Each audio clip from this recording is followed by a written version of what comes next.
എബ്രായ ലേഖനം 5-ാം അധ്യായം 2 മുതൽ 5 വരെയുള്ള വാക്യം. താനും ബലഹീനത പൂണ്ടവനാകയാൽ അറിവില്ലാത്തവരോടും വഴിതെറ്റിപ്പോകുന്നവരോടും സഹതാപം കാണിപ്പാൻ കഴിയുന്നവനും ബലഹീനത നിമിത്തം ജനത്തിനു വേണ്ടി എന്ന പോലെ തനിക്ക് വേണ്ടിയും പാപയാഗം അർപ്പിക്കേണ്ടിവനും ആകുന്നു. എന്നാൽ അഹരോനെ പോലെ ദൈവം വിളിക്കുന്നവനല്ലാതെ ആരും ആ സ്ഥാനം സ്വതവേ എടുക്കുന്നില്ല. അവണ്ണം ക്രിസ്തുവും മഹാപുരോഹിതൻ ആകുവാനുള്ള മഹത്വം സ്വതവേ എടുത്തിട്ടില്ല. നീ എൻ്റെ പുത്രൻ, ഇന്ന് ഞാൻ നിന്നെ ജനിപ്പിച്ചിരിക്കുന്നു എന്ന് അവനോട് അരുളി ചെയ്തവൻ അവന് കൊടുത്തതത്രേ. യേശുക്രിസ്തു ശ്രേഷ്ഠ മഹാപുരോഹിതൻ എന്നുള്ള ചിന്തയാണ് നാം ഈ ദിവസങ്ങളിൽ പഠിച്ചുകൊണ്ടിരിക്കുന്നത്. 5-ാം അധ്യായത്തിന്റെ 2-ാം വാക്യത്തിലേക്ക് നാം പ്രവേശിക്കുമ്പോൾ കർത്താവായ യേശുക്രിസ്തുവിന്റെ ശ്രേഷ്ഠ പൗരോഹിത്യത്തെക്കുറിച്ച് നമുക്ക് ചില ഭേദഭാഗങ്ങൾ ചിന്തിക്കുവാൻ കഴിയും. നാം ഈ ഭാഗം പഠിക്കുമ്പോൾ ക്രിസ്തു അഹരോനേക്കാൾ എങ്ങനെയാണ് ശ്രേഷ്ഠനായതെന്ന് വിവരിക്കുകയാണ്. ഇസ്രായേലിന്റെ മധ്യത്തിൽ നിന്നും ഇസ്രായേലിന് വേണ്ടി ദൈവസന്നിധിയിൽ യാഗവും വഴിപാടും കഴിക്കുവാൻ ദൈവത്താൽ വേർതിരിക്കപ്പെട്ടവരത്രേ പുരോഹിതൻ എന്ന് നാം പഠിച്ചു കഴിഞ്ഞു. മനുഷ്യർക്ക് വേണ്ടി ദൈവസന്നിധിയിൽ ശുശ്രൂഷിക്കുന്നവനാണ് പുരോഹിതൻ. എന്നാൽ പ്രവാചകൻ ദൈവത്തിനു വേണ്ടി മനുഷ്യരോട് സംസാരിക്കുന്നവനാണ്. എന്നാൽ യാഗം പാപങ്ങളുടെ പരിഹാരാർത്ഥം നിയമപ്രകാരം ദൈവസന്നിധിയിൽ കഴിക്കുന്ന ബലിയർപ്പണമാണ്. വഴിപാട് എന്ന് വെച്ചാൽ സ്വമനസാലെ ഒരുവൻ ദൈവസന്നിധിയിൽ കൊണ്ടുവരുന്ന നേർച്ചയോ കാഴ്ചയോ ആകുന്നു. നാം 2 മുതൽ 4 വരെയുള്ള വാക്യങ്ങൾ പഠിക്കുമ്പോൾ ഇപ്രകാരം ജനങ്ങൾക്ക് വേണ്ടി യാഗവും വഴിപാടും കഴിക്കുന്ന പുരോഹിതൻ താനും ബലഹീനനും പാപിയും ആകയാൽ അവൻ തനിക്കും തന്റെ കുടുംബത്തിനു വേണ്ടി ദൈവസന്നിധിയിൽ യാഗം അർപ്പിക്കേണ്ടിയിരുന്നു. തനിക്കും തെറ്റിപ്പോകാൻ ഇടയുള്ളതുകൊണ്ട് ജനങ്ങളുടെ തെറ്റുകളിലും ബലഹീനതകളിലും ഈ പുരോഹിതന് അവരോട് സഹതാപം ഉണ്ടായിരുന്നു. അങ്ങനെ ജനത്തിന് നിലയും സ്ഥിതിയും സ്വഭാവവും അറിഞ്ഞു പ്രവർത്തിക്കുവാൻ അവന് കഴിയുമായിരുന്നു. ഇപ്രകാരം ഇസ്രായേലിലെ മഹാപുരോഹിതനായിരുന്നുവെങ്കിലും ദൈവം അവനെ പുരോഹിത സ്ഥാനത്തേക്ക് വിളിച്ചു വേർതിരിക്കുകയായിരുന്നു. അജ്ഞതയാലും അബദ്ധവശാലും ചെയ്യുന്ന പാപങ്ങൾക്കാണ് പരിഹാരമായി യാഗങ്ങൾ നിശ്ചയിച്ചിരുന്നത്. മനഃപൂർവ്വം ചെയ്യുന്ന പാപത്തിന് യാഗങ്ങൾ മൂലം പരിഹാരമില്ലായിരുന്നു. ഇവിടെ അറിവില്ലാത്തവർ എന്ന് പറയുന്നത് ദൈവഹിതം അറിയേണ്ടതുപോലെ അറിയാതിരിക്കുന്നവരെയാണ് ഉദ്ദേശിക്കുന്നത്. പാപം ചെയ്തു പോകാനുള്ള സാധ്യതയെക്കുറിച്ചാണ് ബലഹീനത എന്ന് പറയുന്നത്. മഹാപുരോഹിതനും ബലഹീനത ഉള്ളവനാകയാൽ തനിക്കും തന്റെ കുടുംബത്തിനു വേണ്ടി പാപപരിഹാര ദിവസം യാഗം അർപ്പിക്കേണ്ടത് ആവശ്യമാണ്. ദൈവത്താൽ നിയമിക്കപ്പെടുക എന്നതാണ് മഹാപുരോഹിതൻ സുപ്രധാനമായ യോഗ്യത. അതുകൊണ്ട് ദൈവഹിതം നിറവേറ്റുന്നതിൽ അവൻ ജാഗരൂകനായിരിക്കണം. സ്വയമായി പുരോഹിത സ്ഥാനം ഏറ്റെടുക്കുന്നത് പഴയ നിയമത്തിൽ കുറ്റകരമായിരുന്നു. ഉദാഹരണം കോരഹ്, ദാഥാൻ, അബീരാം. സംഖ്യാപുസ്തകം 16-ാം അധ്യായം. അഹരോൻ ദൈവത്താൽ നിയമിക്കപ്പെട്ടു.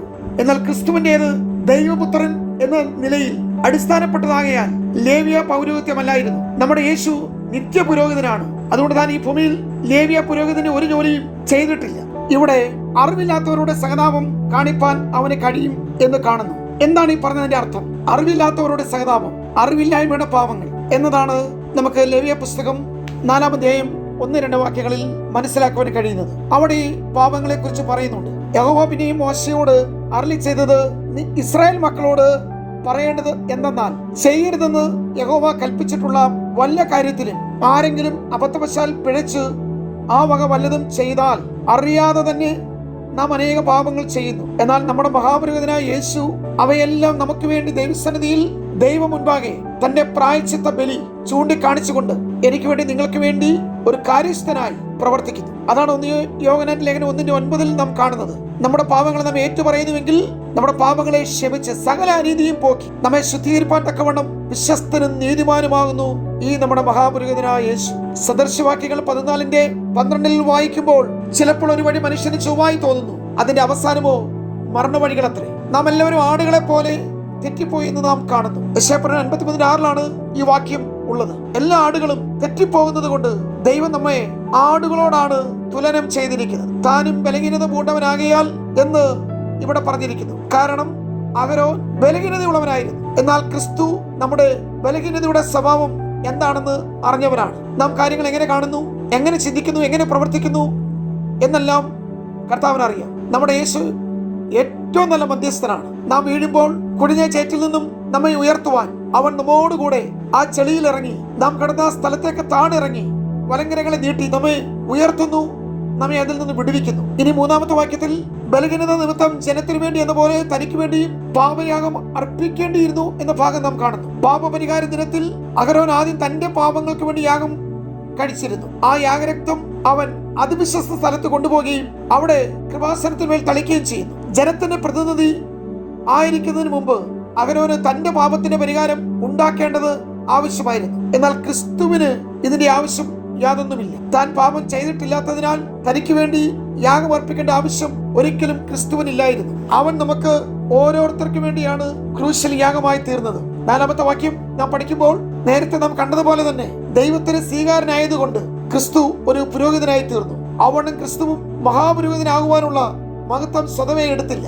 നീ എന്റെ പുത്രൻ, ഇന്ന് ഞാൻ നിന്നെ ജനിപ്പിച്ചിരിക്കുന്നു എന്ന് അവനോട് അരുളി ചെയ്തവൻ അവന് കൊടുത്തതത്രേ. ഇവിടെ ജനിപ്പിച്ചിരിക്കുന്നു എന്ന് പറഞ്ഞിരിക്കുന്നതിന് ക്രിസ്തുവിന്റെ ബേത്ലഹേമിലെ ജനനവുമായി യാതൊരു ബന്ധവുമില്ല. ക്രിസ്തുവിന്റെ മരണാനന്തരമുള്ള ഉയർത്തെഴുന്നേൽപ്പിനെയാണ് ഇവിടെ സൂചിപ്പിക്കുന്നത്. അവൻ മരിച്ചവരിൽ നിന്നും ജനിച്ചിരിക്കുന്നു. അവൻ സ്വർഗത്തിലേക്ക് മടങ്ങിപ്പോയത് മുതലാണ് ക്രിസ്തുവിന്റെ പൗരോഹിത്യ ശുശ്രൂഷ ആരംഭിച്ചത്. പ്രിയമുള്ളവരെ, അത് കർത്താവിന്റെ ഉയർത്തെഴുന്നേൽപ്പിനെയാണ് കാണിക്കുന്നത്. ഞാൻ വീണ്ടും ആ ഭാഗങ്ങൾ ഇപ്രകാരം വിശദീകരിക്കട്ടെ. നാം ഇപ്പോൾ പഠിക്കുന്നത് 5-6 വാക്യങ്ങളാണ്. അഹരോന് ദൈവം പൗരോഹിത്യം നൽകിയതുപോലെ തന്നെ ക്രിസ്തുവിനും ദൈവം പൗരോഹിത്യം നൽകിയതാണ്. സങ്കീർത്തന 2:7 ഇന്ന് ഞാൻ നിന്നെ ജനിപ്പിച്ചിരിക്കുന്നു. അപ്പോസ്തലപ്രവൃത്തി 13:33 നമുക്ക് വായിക്കുവാൻ കഴിയും. ഈ വാക്യം പുതിയ നിയമത്തിൽ 3 പ്രധാന സ്ഥലങ്ങളിൽ കാണുന്നു. അവ 3 വിധത്തിലുള്ള ഉദ്ദേശത്തോടെയാണ് ഉദ്ധരിച്ചിരിക്കുന്നത്. ഇവിടെ ദൈവം അവനെ മരിച്ചവരിൽ നിന്നും ഉയർത്തെഴുന്നേൽപ്പിച്ചതിനെയാണ് തെളിയിക്കുന്നതിന് വേണ്ടി നാം അപ്പോസ്തലപ്രവൃത്തി 13:32 മുതൽ 37 വരെയുള്ള വാക്യങ്ങൾ ഇതിനോട് ചേർന്ന് നിങ്ങൾ വായിക്കണം. ഒന്നുകൂടി ഞാൻ ആവർത്തിക്കട്ടെ. ക്രിസ്തുയേശുവിന്റെ മരിച്ചവരിൽ നിന്നുള്ള ഉയർപ്പിനെ കാണിക്കാൻ വേണ്ടിയാണ് സങ്കീർത്തനം 2:7 ഈ വാക്യം ഉദ്ധരിച്ചിരിക്കുന്നത് എന്ന് നമുക്ക് മനസ്സിലാക്കാൻ വേണ്ടി കഴിയും.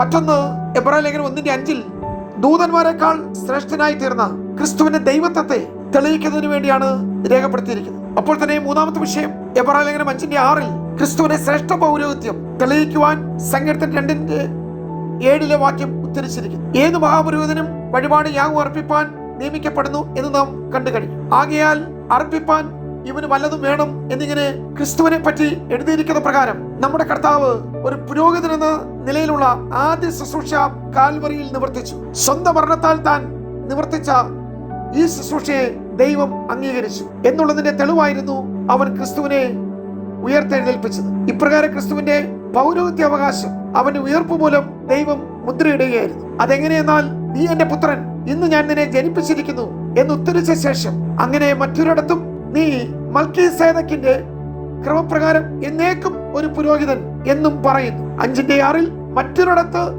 എന്ന പദപ്രയോഗം ക്രിസ്തുവിനെ യാഥാർത്ഥ്യമാക്കുന്നു.